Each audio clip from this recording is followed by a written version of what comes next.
উদ্দিন বখতিয়ার কাকি রহমাতুল্লাহি আলাইহি ঘটনা।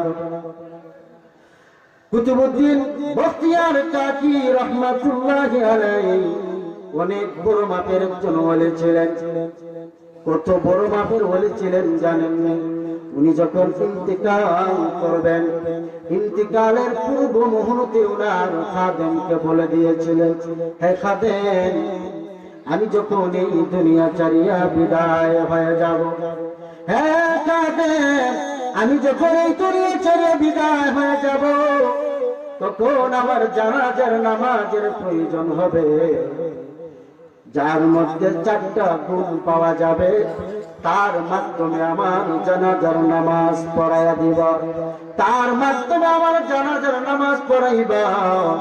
যদি 4টা গুণ বিশিষ্ট কাউকে না পাওয়া যায়, তাহলে আমার জানাজার নামাজ পড়ানোর দরকার নাই, বিনা জানাজায় আমাকে দাফন করিয়া দিবা।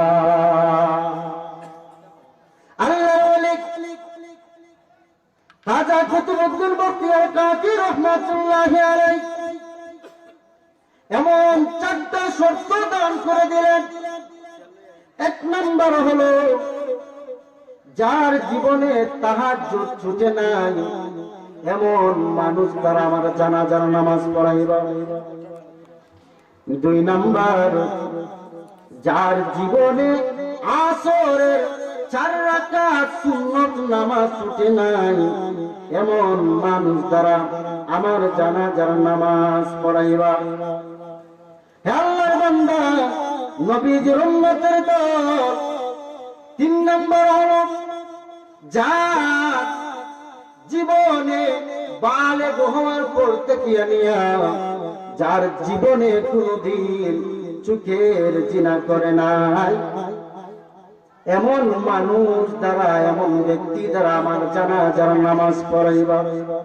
4 নম্বর গুণ, যার জীবনে নামাজ ফরজ হওয়ার পর থেকে তাকবীর উলা ছুটে নাই, তার দ্বারা আমার জানাজার নামাজ পড়াইবা। যার মধ্যে একত্রে 7টা গুণ পাওয়া যাবে, তার দ্বারা আমার জানাজার নামাজ পড়াইবা।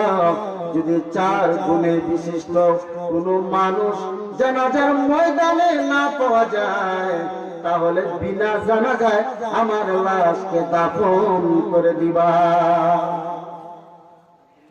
আল্লাহর বান্দা, নবীজির উম্মতের দল, আল্লাহর ওলি কুতুবউদ্দিন বখতিয়ার কাকি রহমাতুল্লাহি আলাইহি ইন্তেকাল হয়ে গেল। জানাজার নামাজে লক্ষ লক্ষ মানুষ, লক্ষ লক্ষ মুসলমান। কত মুসলমান জানেননি? আপনি আমার সুপরিচিত হযরত আহমদ শফি রহমাতুল্লাহি আলাইহি, উনার জানাজায় কত লক্ষ মানুষ হয়েছিল। জগৎ বিখ্যাত ওলি যারা আছে তাদের জানাজায় কত মানুষ ছিল। আর কুতুবউদ্দিন বখতিয়ার কাকি রহমাতুল্লাহি আলাইহি অনেক বড় মাপের একজন আল্লাহর ওলি। উনার জানাজায় কত লক্ষ লক্ষ মানুষ হতে পারে। হাজার হাজার আলিম উলামা, হাজার হাজার মুফতি মুহাদ্দিস, খাদেম যখন এলান করে দিল এই জানাজার নামাজের ময়দানের মধ্যে এমন 4 জন বিশিষ্ট কোন মানুষ আছে কি? যদি তাতো আমাদের কুতুবউদ্দিন বখতিয়ার কাকি রহমাতুল্লাহি আলাইহি উনার জানাজার নামাজ পড়ানোর জন্য সামনে চলে এসে কয়েকবার যখন এলান করে দেওয়া হলো, তার সাহস হয় নাই সামনে আসা। সবাই চুপচাপ। এমন অবস্থা হয়ে গেল, হযরত কুতুবউদ্দিন কাকি রহমাতুল্লাহি আলাইহি উনার সন্তানেরা দাঁড়ায় গেলেন জানাজার নামাজে। দাঁড়ায় গেলেন লাশের কাছে, দাঁড়ায় বলতেছেন, মনে হয় কেউ নাই ময়দানের মধ্যে, তবে কি বাবা লাশটা বিনা জানাজায় দাফন করে দিব না? খাটিয়া তুলো। এমন অবস্থায় কাতারের একেবারে পিছন থেকে একজন লোক রুমাল দ্বারা মাথাটা ডাকিয়া আস্তে আস্তে কদম দিয়া আসতেছেন। আল্লাহর ওলি সামনে আসিয়া একটা চিৎকার মারলেন। আল্লাহর ওলি কুতুবউদ্দিন কাকি রহমাতুল্লাহি আলাইহি জানাজার খাটিয়ার মধ্যে আসিয়া কাফনটা সরাইয়া উনার কপালের মধ্যে একটা চুমুকাইয়া বললে, ও কুতুবউদ্দিন কাকি, এতদিন পর্যন্ত গোপনে গোপনে লুকাইয়া লুকাইয়া আমি এই আমলগুলা করেছিলাম, যে আমলগুলা করেছিলাম আমার বিবি পর্যন্ত জানে না, যে আমলগুলা করেছিলাম আমার সন্তানরা পর্যন্ত জানে না, আমি জানি আর আমার আল্লাহ জানে। হ্যাঁ কুতুবউদ্দিন কাকি, আজকে লক্ষ লক্ষ মানুষের সামনে আমার আমলটাকে ফাঁস করে দিলা, প্রকাশ করে দিলা গো কুতুবউদ্দিন কাকি। আল্লাহর কাছে আমার বড় ভয় হয়, আল্লাহ যদি আমার সেই আমল গুলা বরবাদ করে দেয়। হ্যাঁ কুতুবউদ্দিন কাকি, আপনার কাছে আমার আরজি, যদিও সবার কাছে আপনি আমল গুলা প্রকাশ করে দিলেন, কিন্তু গো আল্লাহর ওলি, আপনার কাছে আমার আরজি, কাল হাসরের ময়দানে আপনি আমাকে সুপারিশ করায়া জান্নাতে নেবেন। আল্লামা কুতুবউদ্দিন কাকি রহমাতুল্লাহি আলাইহি জানাজা পড়ায়া দিলেন। উনি ছিলেন তখনকার দিল্লির বাদশা। দিল্লির বাদশা যখন জানাজার নামাজ পড়ায়া দিলেন, বাবা কুতুবউদ্দিন কাকি রহমাতুল্লাহি আলাইহি কত বড় আল্লাহর ওলি। উনার যখন 7 বছরের বয়স হলো, আল্লাহর ওলি উনার আম্মা উনাকে নামাজের মধ্যে দাঁড় করাইতেন, নামাজের মধ্যে দাঁড় করাইতেন। উনি বলতেন, আম্মা আমার পেটের মধ্যে খিদা লেগেছে, খাবার দাও। উনার আম্মা বলতেন, বাবারে নামাজের মধ্যে দাঁড়ায় যাও। উনি যখন নামাজের মধ্যে দাঁড়াইতেন, উনার আম্মা চুপি চুপি লুকাইয়া 2টা রুটি যায় নামাজের নিচে রেখে আসতেন।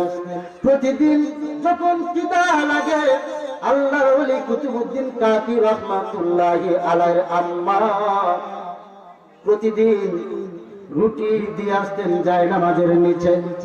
ও ভাই, একদিন ঘটনা অন্যরকম হয়ে গেল। উনি চলে গেলেন, ওনার আম্মা চলে গিয়েছিলেন ওনার বান্ধবীর বাসায়, ফিরতে অনেক লেট হয়ে গিয়েছিল। আল্লাহর ওলি কুতুবউদ্দিন কাকি নামাজের মধ্যে দাঁড়ায় গেছে। ওনার আম্মা মনে মনে ভাবতেছেন, হায় রে, আমার সন্তান তো হয়তো নামাজের মধ্যে দাঁড়ায় গেছে, এখন যদি নামাজ পড়ার পর খাবার খুঁজবে, তার যায় নামাজের নিচে রুটি খুঁজবে, রুটি তো পাইবে না। অতএব এখন কি করা যায়, কি করা যায়? এমনই অবস্থায় ওনার আম্মা চিন্তার মধ্যে পড়ে গেলেন। ও আল্লাহর গোলাম, নবীজির উম্মতের দল, আল্লাহ রাব্বুল আলামিন এমন এক কেরাসমা দেখাইলেন।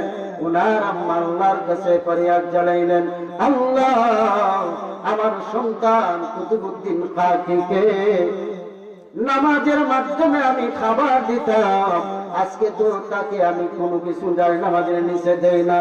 আল্লাহ আমাকে লজ্জিত করো না, তোমার কুদরত লজ্জিত যেন না হয়, তার একটা ফয়সালা, তার একটা সুরাহা তুমি করে দিও। বলতে দেরি হয়েছে, কুতুবউদ্দিন কাকি রহমাতুল্লাহি আলাইহি নামাজ শেষ করলেন। নামাজ শেষ করতে যায় নামাজ যখন তুললেন, যায় নামাজ তুলতে দেখা গেল যায় নামাজের নিচে জান্নাতি খাবার পৌঁছে গেছে। কুতুবউদ্দিন কাকি রহমাতুল্লাহি আলাইহি এত বড় মাপের একজন ওলি ছিলেন। উনাকে যখন উস্তাদের কাছে যখন নিয়ে যাওয়া হলো পড়ানোর জন্য, উস্তাদ বললেন, বাবারে বলো তুমি কোনো কিছু পড়তে জানো কিনা? আল্লাহর ওলি বলেন উস্তাদজি পড়তে জানি। তাহলে শুরু করো, কি জানো? আল্লাহর ওলি কুতুবউদ্দিন কাকি রাহমাতুল্লাহি আলাইহি পড়া শুরু করলেন, আলিফ লাম মিম যালিকাল কিতাবু লা রাইবা ফীহি হুদাল লিল মুত্তাকিন।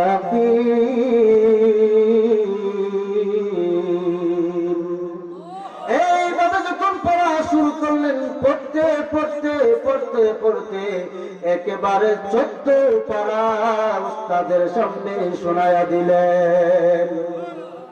বয়স কত? 60 থেকে 5। ভাইরা বাবার আমার, আল্লাহ রাব্বুল আলামিন বলেন, قل يا عبادي الذين أسرفوا على أنفسهم لا تقنطوا من رحمة الله إن الله يغفر الذنوب جميعا إنه هو الغفور الرحيم। যারা নাকি নিজের নফসের উপর জুলুম করেছো, যারা নাকি গুনার সাগরে ডুবে ফেলেছো, নিজেকে নিজে ধারণা করো আমার মনে হয় ক্ষমা হবে না, আমার মনে হয় মাফ হবে না, তোমরা আল্লাহর রহমত থেকে নৈরাশ হইবা না। আল্লাহর কাছে কেঁদে কেঁদে বলো, আল্লাহ জীবনে অনেক গুনাহ করেছি, অনেক পাপ করেছি, গোপনে অনেক পাপ করেছি গো আল্লাহ, যেই পাপগুলো আমি ছাড়া আর কেউ জানে না। আল্লাহ সব পাপগুলো তুমি দেখেছো, সব পাপগুলো নিয়ে তোমার দরবারে ফরিয়াদ জানাই, আল্লাহ আমাকে মাফ করে দাও। আল্লাহ বলেন, আমি তোমাদেরকে মাফ করে দেব। আল্লাহ রাব্বুল আলামিন আপনি আমাকে জীবনের গুনাহসমূহ যাতে মাফ করে দেন। ওলি আউলিয়ার জীবন মতো আমরা যাতে করে নিজেদের জীবনকে পরিচালনা করতে পারি, আল্লাহ রাব্বুল আলামিন তৌফিক দান করুন। ওয়া আখিরু দাওয়ানা আনিল হামদুলিল্লাহি রাব্বিল আলামিন। আসসালামু আলাইকুম ওয়া রাহমাতুল্লাহি ওয়া বারাকাতুহু।